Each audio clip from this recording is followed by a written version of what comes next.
Hello and welcome to today's webinar, Ocean Booking APIs, Breaking Through the Carrier Connectivity Bottleneck. Today's webinar is co-hosted by Coneksion and ShipAngel.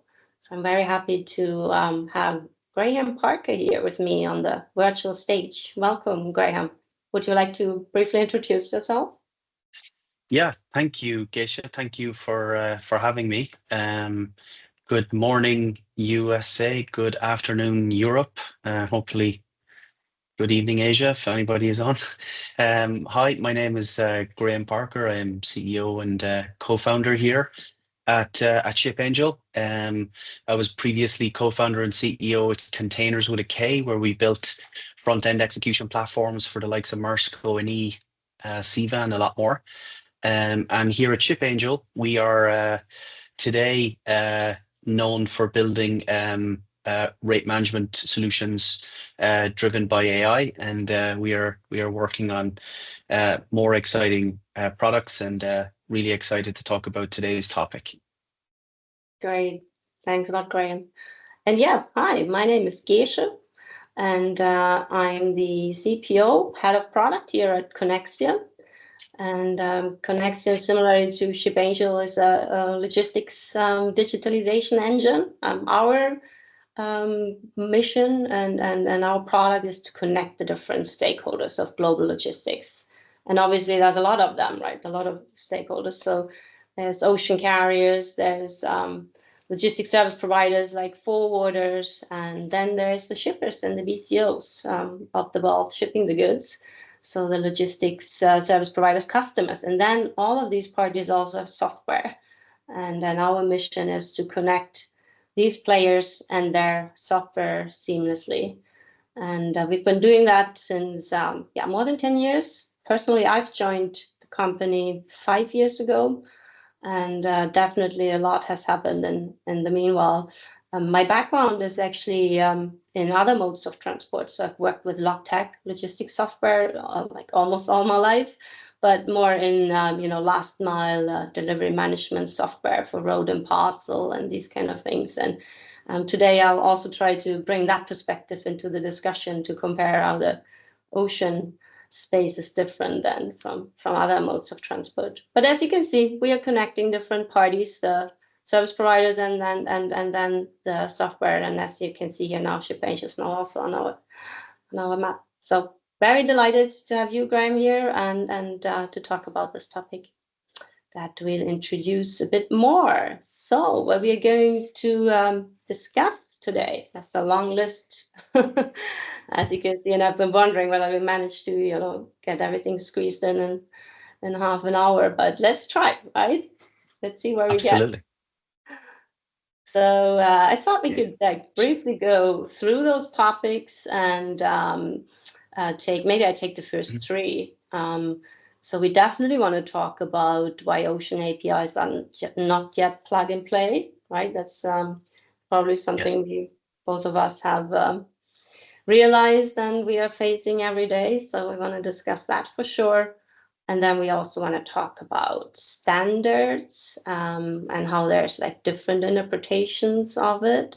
We definitely want to mention what the DCSA has been bringing to the table in this industry and their great achievements, but also some of the challenges. And then we are very often asked why still many depend on EDI processes and how to deal with that. Would you like us to talk through the other points we are going to discuss?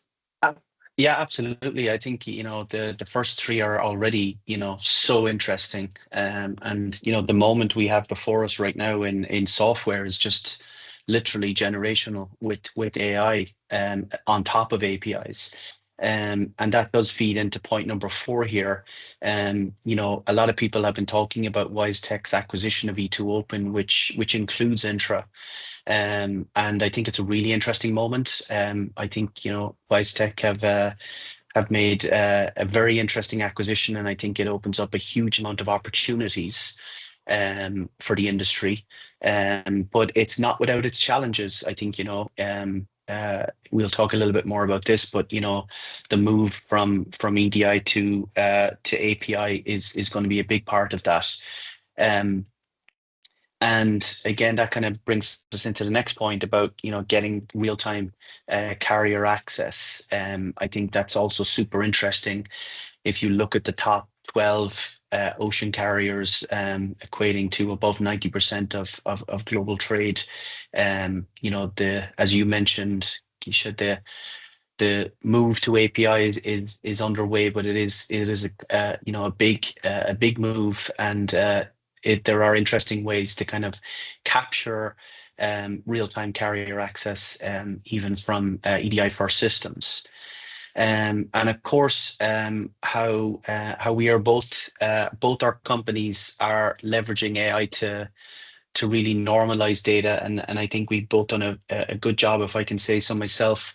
A lot of people see kind of AI as this hammer, as they say, looking for nails that can solve every problem, but I think we both tried to be very thoughtful about where AI can really solve difficult problems that were probably insurmountable 2 or 3 years ago even.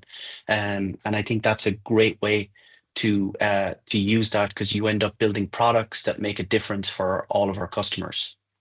Exactly. Concrete examples at the end. Cool. So should we get into it? Absolutely. Ocean booking APIs today. Well, that's of course a topic we could talk hours about, right? If we had. Yes. Yeah, but when I joined the company, was actually called EDI back in the times. We had a recent name change to Coneksion, which also reflects what's happening actually in the industry. But yeah, when I joined 5 years ago, there were no APIs for messaging with an ocean carrier. Maybe the first movers had like something for track and trace. Could be that there was like something, but definitely not for the topic that we are discussing today, which more like the execution, like the booking related messaging.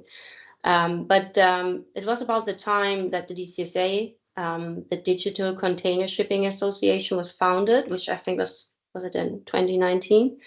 And we were all like really interestingly like looking at this, what is going to happen, and how the whole industry will be moved to the next level. And we were like at the office, we were like guessing, do we think that the majority of the messaging will be like in API rather than EDI in like 3 years or 5 or 10? And to be honest, I think we wouldn't have thought where we are at. So that a lot has happened also, right? Nowadays, most of the ocean carriers actually have APIs for booking even. Some might be a bit early stage, but there's something that wasn't there 5 years ago. What do you think about it? Yeah, definitely. Totally agree with you, Geisha. And I feel like, 2025, it feels like we talk about a pre-COVID world and a post-COVID world. And if you look at, a post-COVID world, I mean, it felt like, particularly on the BCO side, where ShipAngel lives, it was a kind of a generational moment, because I think a lot of them realized that they needed to digitize the supply chain faster. And that's really kind of like the reason ShipAngel exists, was to kind of be a part of that journey. And if you look at it, ocean freight is 93% of the world's cargo. Air is like 3.5% or so, depending on the stat in the year you look at. But air freight was really interesting during COVID, because the airlines kind of like flexed their technology muscles, if you will, because obviously when you go to book a flight and you go back an hour later and it's increased, that dynamic pricing engine and that capability is driven a lot by APIs. And I think they kind of flex those muscles to kind of push into cargo and create the air freight world we live in today, where like so many transactions are API first now. So it's definitely a case, as you said, that as the carriers have started on this journey, particularly pre-COVID, but probably accelerated in some ways post-COVID, that we're in this kind of like once in a generation move to get EDIs a way out of the ecosystem and make us API first.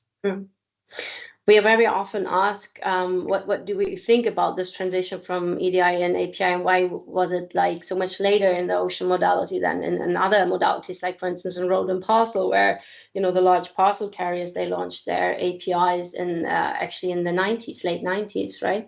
And I think that one of the reason is that obviously in ocean you have like lower transactional volumes, right? You don't have as many shipments. You have, I don't know, 200 million shipments a year rather than 200 billion in parcel.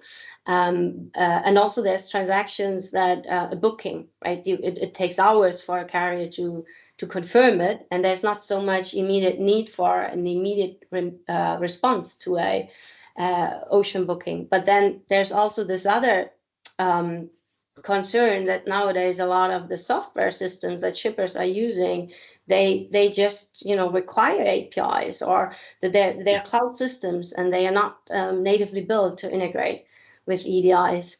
And then there's a third aspect, and that is there enough expertise? So do we still have the programmers, etc., that are able to handle EDI? So I think there's a lot of good reasons also on the tech side of why there has been kind of this movement, and it is really going forward quickly, but as stated also here, it's not really plug and play. There's still a lot of things you need to do with the admin and these kind of tasks, that we are taking care definitely. of as a service vendor. Absolutely. And, the carriers are all, especially, when we think about the top 12, top 14, these are all billion-dollar companies, and it's not just a technical capability. I mean, it's never been easier and faster to build software. We know this today, but, it's not just like you said, Geesche, it's also about thinking about our systems. It's thinking about a change in business processes. There is a lot, but there is this like palpable momentum, I think, out there right now to kind of like, keep the momentum to try get to kind of a world where we get the majority of ocean bookings to an API standard. Yeah, definitely. Yeah, what do you think? Shall we move forward? Sure, let's do it. Yes, the Black Swan event for the industry, we already briefly mentioned it in the beginning. Intra was acquired, it says here by WiseTech, but actually Intra was acquired by E2Open before, and then WiseTech acquired E2Open. And we don't want to pick on a specific case as such, but it was definitely a major event because there's a lot of businesses attached to those platforms. So WiseTech, I guess, can be called the market leader of forwarding software. And then Intra had at least previously been probably the top ocean booking platform. But yeah, as you mentioned, WiseTech acquired E2Open, and probably for other reasons than Intra, right? What do you think about the I mean, it's super interesting. I mean, even just to go back very quickly, the history of Intra. I mean, Intra was initially set up by the carriers around the kind of turn of the century, around the kind of .com era, where cloud software was being born, and it made sense to have a kind of a booking portal to move bookings online for the first time en masse. So Intra's history itself is very interesting. When you think back to the original founders literally being a bunch of the big carriers. And then, over time, like you say, it was divested from the carriers to E2Open. And now you have an evolution of the business model within E2Open, where the carriers are customers of Intra, where they have to pay, in lots of cases, millions of dollars a year to connect in. And then on the opposite side, that Intra has also a model where they have a fee structure for the forwarders and the BCOs making bookings. And again, kind of to the point here, I mean, the technology really hasn't changed. The EDI format is still pretty much the same for 20 plus years. And I guess the challenge is like, how do you reorient that in an API first in an AI native world? Both from the kind of carrier perspective, the plugs on both sides. So I think that'll be very interesting to see how that evolves. Definitely. And then, of course, all this question of if it was originally a forward only focused software house, and now that it's actually competing with that particular customer segments, because it's offering services directly to shippers and BCOs. So that might mix up the whole industry some more. Yeah, I think, like you said, it's a real major event, and I think a lot of people are keeping a close eye. I think it'll be very interesting to see how it plays out both on the carrier side and on the BCO side as well. Yeah, sure. Okay, let's move on. Which is actually bringing us to the main topic: breaking through the carrier connectivity bottleneck.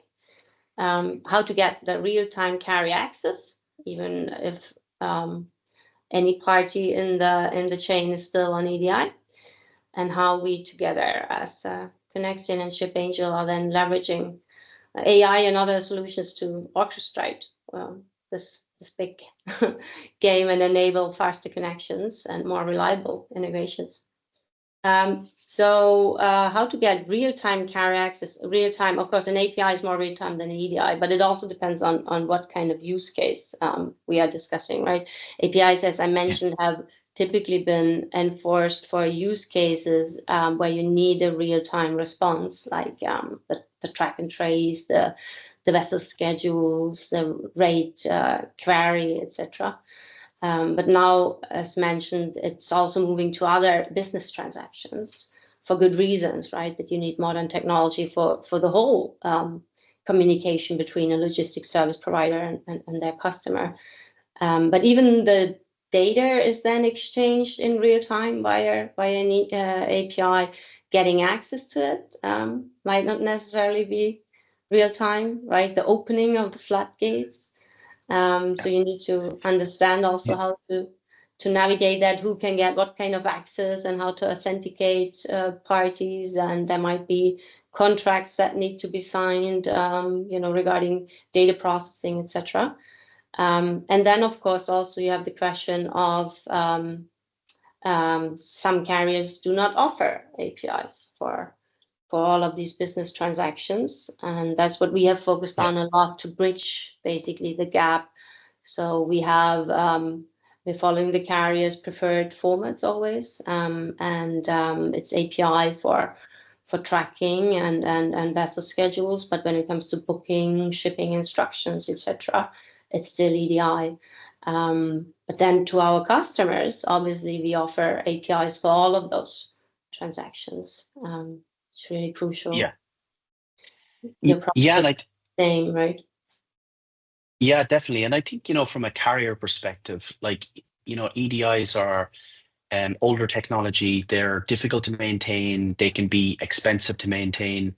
If you look at the amount of kind of no-shows that the carriers have, particularly on the head haul routes, it's pretty significant. So I think from a carrier perspective, it makes a lot of sense to try and get to as close as you can to like a real-time booking, to be able to kind of like get towards true 100% capacity on sailing. A lot of the time they'll be at 103 to 108%, and then they might still sail at low 90s or mid 90s even. So trying to get that predictability in using modern technology makes a lot of sense. And I think we spend our time working with and speaking to the biggest BCO brands in the world, and what we hear from them is this ability to be able to just get, as you said earlier, Geesche, get the data into their different systems, but also to be able to like log into a system and just get the data across the carriers. And I think that's one of the exciting things in the projects we're working on, is to give that kind of solution to to, as an example, the BCOs, where they can just have one place and they can get all of the data quickly across all of their vendors. Exactly. We mentioned here like some of the carriers not being API capable for all of their business transactions here, but actually we also see it from other parties. Sometimes you even have like a large BCO or another party that has for some reason EDI-heavy business transaction, and it's very important to also support that for the period of transition, right? Absolutely. I was wondering, should we actually talk the audience through how we are solving this bottleneck together? Should we take a chance at this one? Yeah, so everything actually starts with the operational system environment of in this case, the BCO shipper, and that's your platform, right? Would you like to briefly explain what you can do there when it comes to the booking execution? Yeah. So for us, we kind of started with solving rates. Again, in a post-COVID world, rates, particularly on ocean, have got dramatically more difficult to manage. There's a lot more surcharges. There are a lot more emergency surcharges. There's a lot more shippers, particularly wanting to have a kind of a wider vendor base. Maybe they go from 2 carriers and 2 NVOs to 3 NVOs and 3 carriers. And it means more contract amendments. So solving the rate piece was an important part of the jigsaw to us, but more of a push towards our ultimate goal of creating an operating system for shippers. And what a lot of them came to us and said is that they might have, let's say they have 4 carriers, they might have 2 that are pushing them towards a booking platform of their own, but then 2 that don't, not to mention a bunch of NVOCCs. So the optimum experience for a BCO is to be able to go to one platform and do everything. Rather than log into 5 platforms to make 5 bookings and log back into 5 to track and log back into 5 to see analytics, and then all of your data is living in different siloed systems. So the goal of ShipAngel is to be able to bring together that capability of just come to the platform, all of your rates are already there. It's a single source of truth, and now you can effectively push a button and book with any of the carriers. And the relationship and project with you guys has made that incredibly easy. So our customers again have this seamless experience of being able to come, see all of their rates, see all of the data, and just push a button and book. And regardless of who the carrier is, we're able to push it into you guys, and it starts this flow that you can see on screen right now. Yeah, exactly. So what we basically show here after ShipAngel is an API, which then connects you guys into our, as we call it, common carrier layer, and that is the heart of our product. And it's a harmonization layer. It's also a processing layer, and it's basically taking away the complexity that one would have if one would like to try to connect with all of the carriers natively in a direct way, because it's not only the amount of parties that makes this complex. Like if you say you want to have all the top 10 or even more carriers connected, there's actually hundreds of different interfaces, because in Ocean you have approximately 10 different business transactions, and each of those has its own interfaces. We call them message types in the messaging domain. But for instance, a booking request and a booking confirmation, they look different, and the shipping instruction even more, and so on. And this common carrier layer indeed has an API which you can then connect into modern software like yours really easily. And on the right-hand side, as you can see, there's then the plethora of very different formats, and that is the real life of working with ocean carriers, because the ocean carriers then dictate themselves, what format they prefer, and that's exactly what we've been building the last couple of years to make it really easy for modern software like yours to then tap into. Yeah, I mean, it transforms the process for us, because instead of thinking about as you mentioned earlier, the DCA have done a very good job in connecting in a lot of the carriers, but it is a quite a journey to get there. So to be able to kind of take that layer of complexity out for us, Yep. really makes it a lot more efficient on our side. And I think this slide does a great job at just looking at the complexity here. Like just on the right hand side here, if you look at the different standards, like you said, Geesche, like flat files, XML to JSON to EDI-fact, SFTP server, like it's so complex. It is. Yeah. Hey, we definitely want to reserve some time for question and answers because we have a quite good audience here as well. But wrapping it up, what is very important to mention here, once and Coneksion is established, you of course have to also maintain it. I just wanted to throw that in, that when for instance the DCSA API for tracking was launched and implemented, then the next one was already there, right? So you need to definitely also follow up on those, and that's part of a managed service like our joint offering. But should we go forward and see whether we have any questions from the audience? Sure, sounds good. You can take the tough ones, Geisha. I'll take any easy ones. What we are getting here, getting to the Q&A section here. Okay, there's actually already quite a few. I will go ahead and publish it so that our other audience can also see it. Reading it out. If a shipper is still stuck on legacy systems, what's the risk of doing nothing? I think that's a very good question. Of course, if you think from a business perspective, I've recently encountered cases where logistics service providers like ocean carriers, they're actually offering additional services. For instance, you might have live tracking of your containers. You might have instant confirmations for your bookings. These kind of things that are actually then only offered via modern interfaces.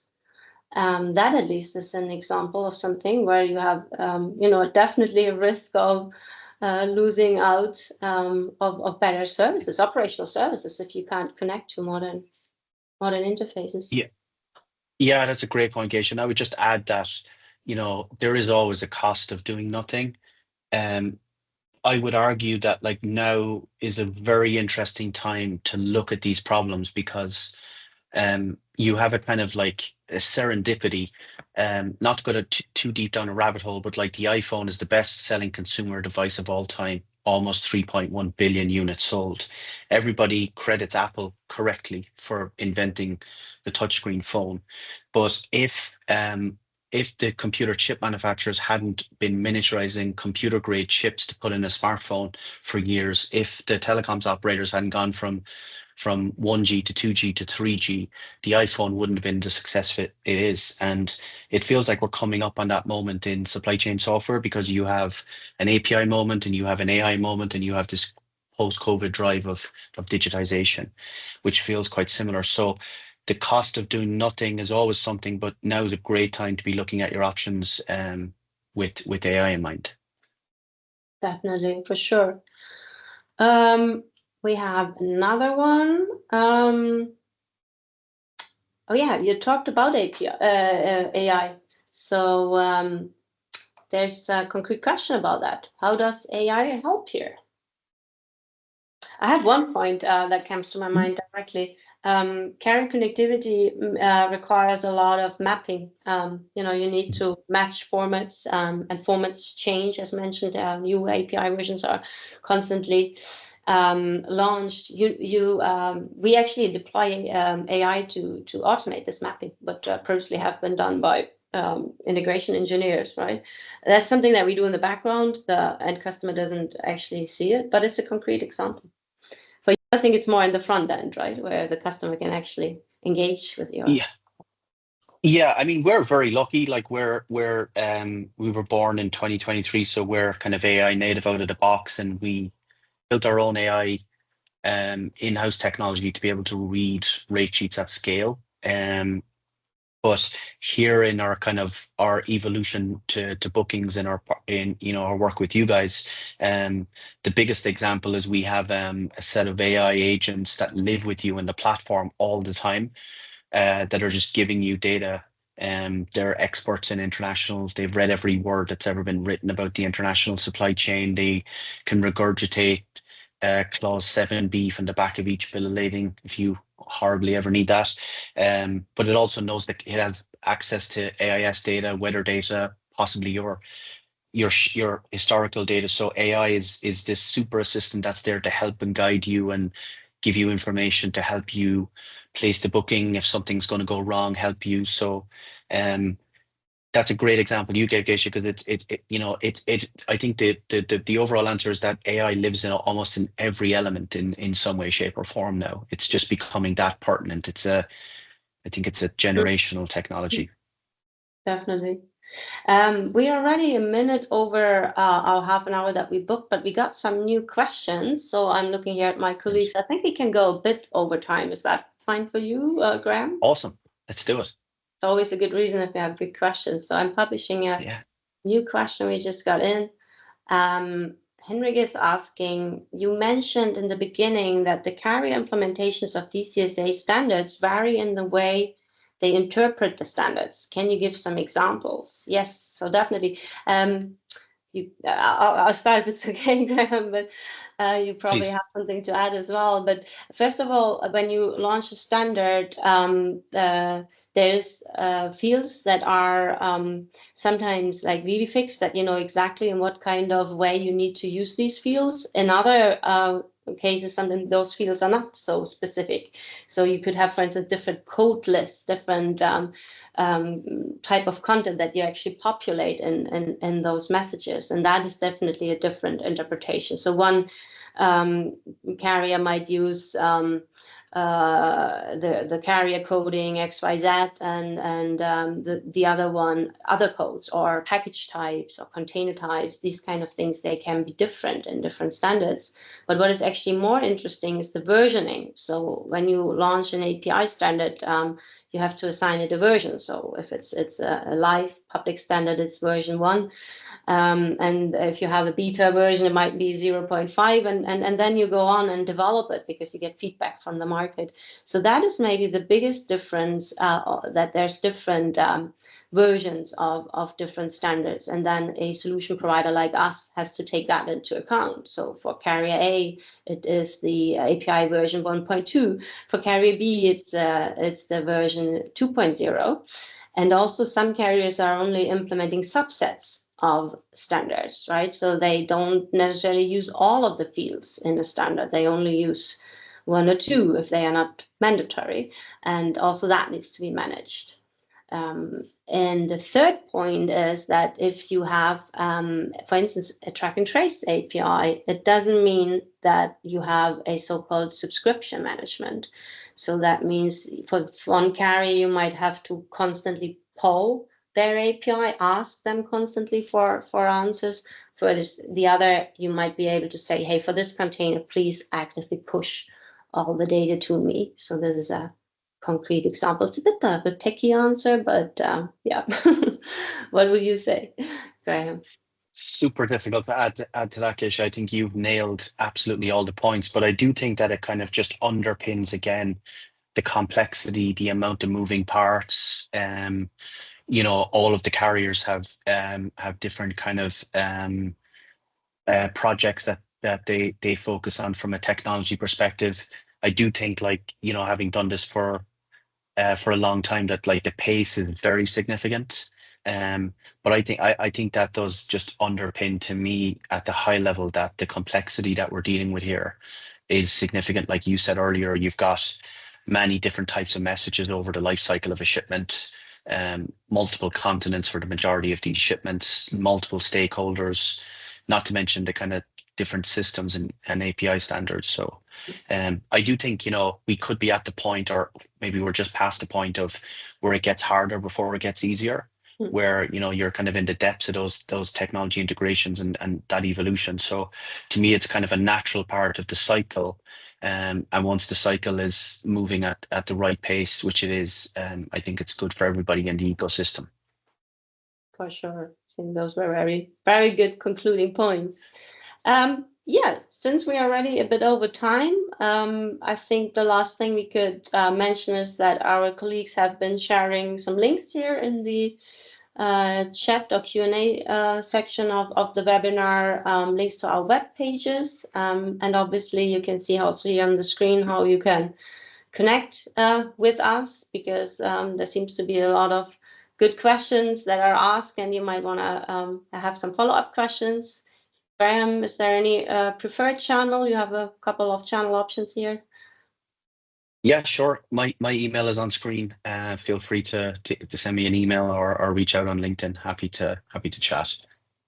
Definitely same for me. And then you also see the URLs to our web pages, and come and visit shipangel.com and Coneksion.com. Graham, should we thank our audience? Yes, absolutely. Absolutely. Amazing session today. Hope everybody enjoyed it, and thanks for arranging this, Geesche. It was great. Thanks a lot, Graham, for joining. Thank you. Everyone, have a good day. Bye-bye. Have a great day.